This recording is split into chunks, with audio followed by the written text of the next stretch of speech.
what black and brown SJWs really want. Hey, it's Prince of Queens, and I was just having a disagreement with a family member about social justice culture, and I realized something very distinct. While my family member definitely has a problem with the antics of SJWs and doesn't think that they are constructive, they still believe that their goals are admirable and worth fighting for, but they just think that they don't say it in a nice enough way. In so many words. This got me thinking about some of the ideas that I have been speaking about in recent videos in regards to social justice really being a bit more like social revenge. Really, I think it's worthwhile to examine the term social justice. In particular, what does the word justice really mean? Does it mean fairness and equality like most nice upper middle class white or Asian leftists seem to think that it does? Or, for some people, is it a bit more like an eye for an eye in relation to historically marginalized communities wanting to do to white people, or maybe even Asian people as well, what was done to them in centuries past?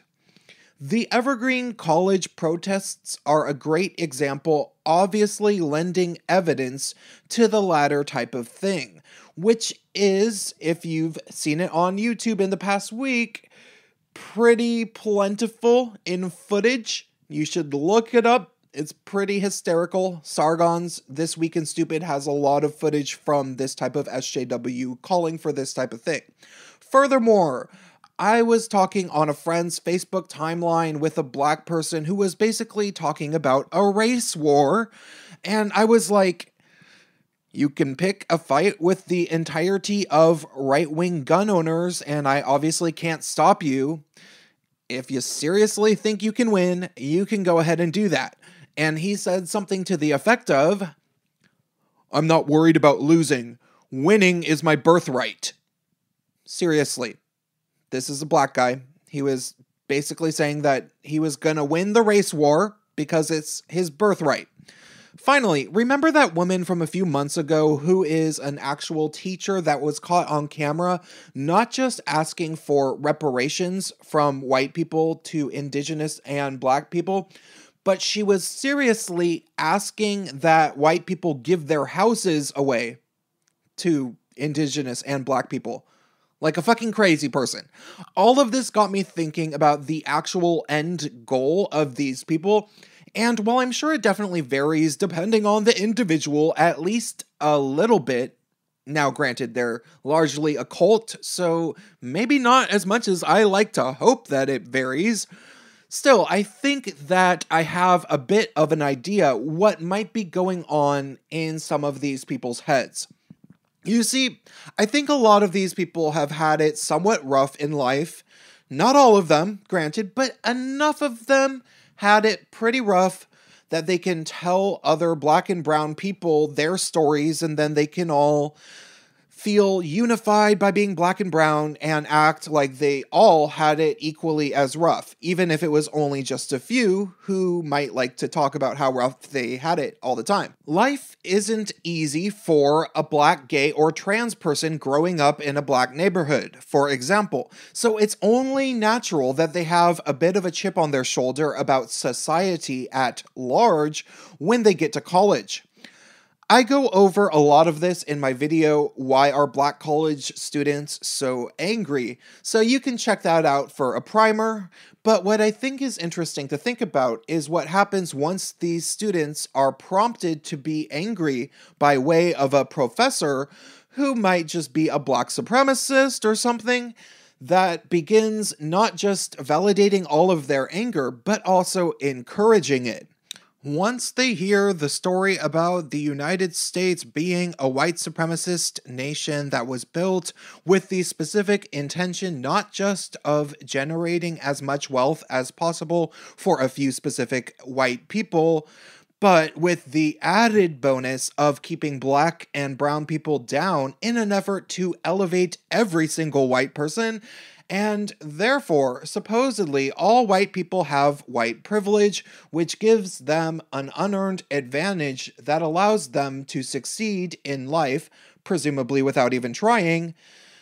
Obviously, once they hear all of that, it gives them a skewed perception of reality.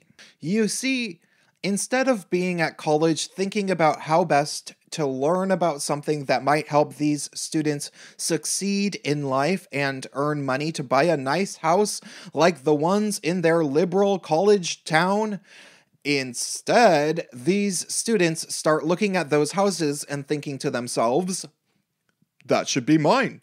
It is literally owed to me by the legacy of slavery and genocide.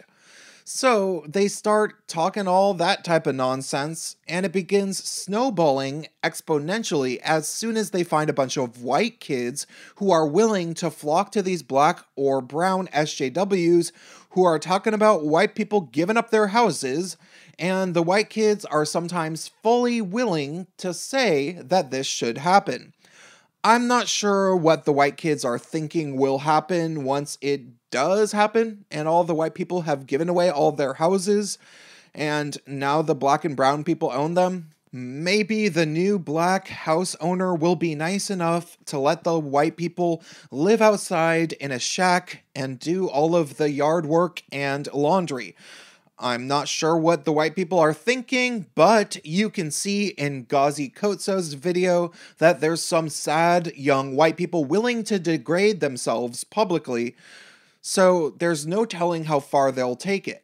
Regardless, it's at this point where black and indigenous or brown SJWs start to get a bit pathologically delusional, from my observation.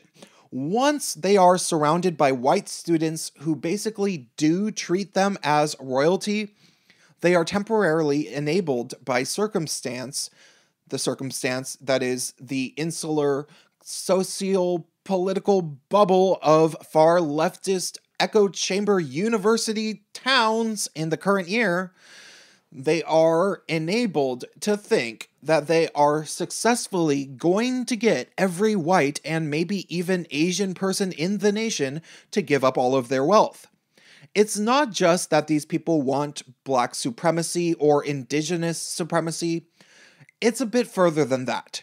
They don't just want to be treated as a superior class to white people, but rather, they seem to think that each and every one of them is going to be royalties in some sort of new American monarchy, and once they topple our government, starting with the state-funded universities, of course, then the white population will be their obedient kingdom.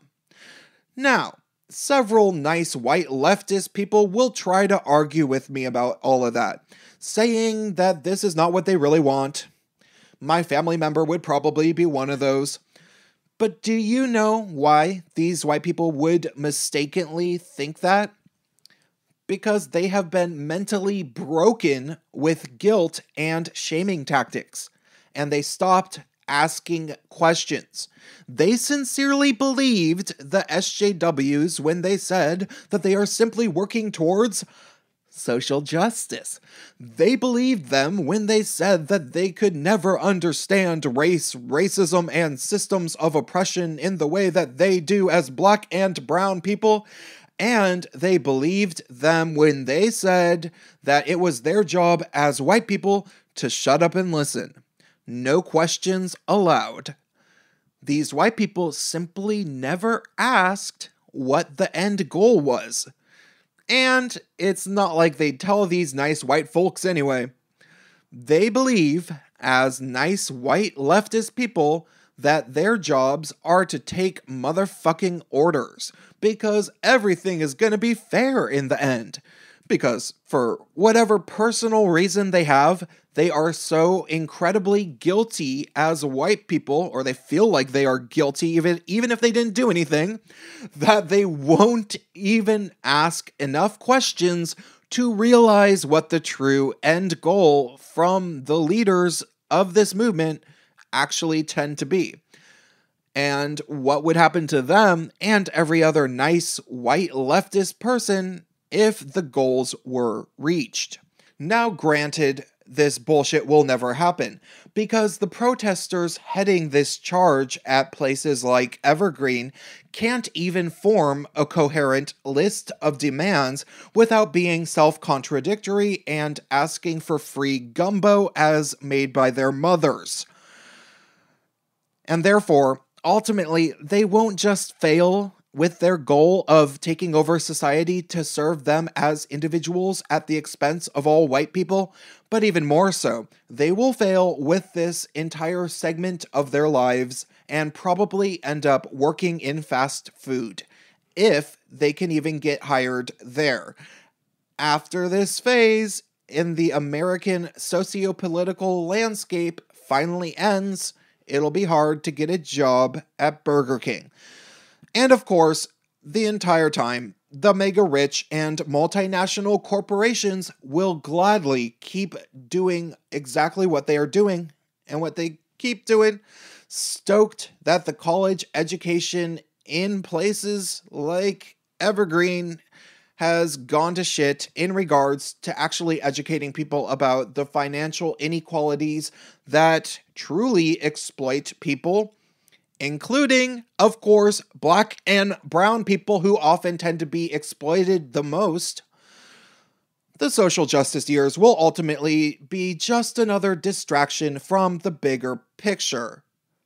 The multinational corporations will keep on keeping on. It's what they do.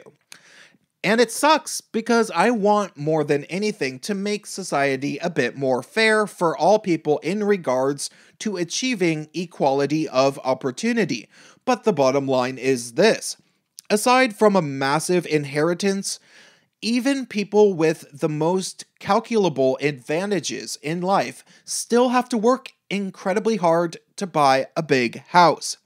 Nobody ever successfully spent their time working really hard to simply guilt somebody into giving them a mansion. Drop me a comment, hit the bell button so you don't get unsubscribed. It's happening again, and stay tuned.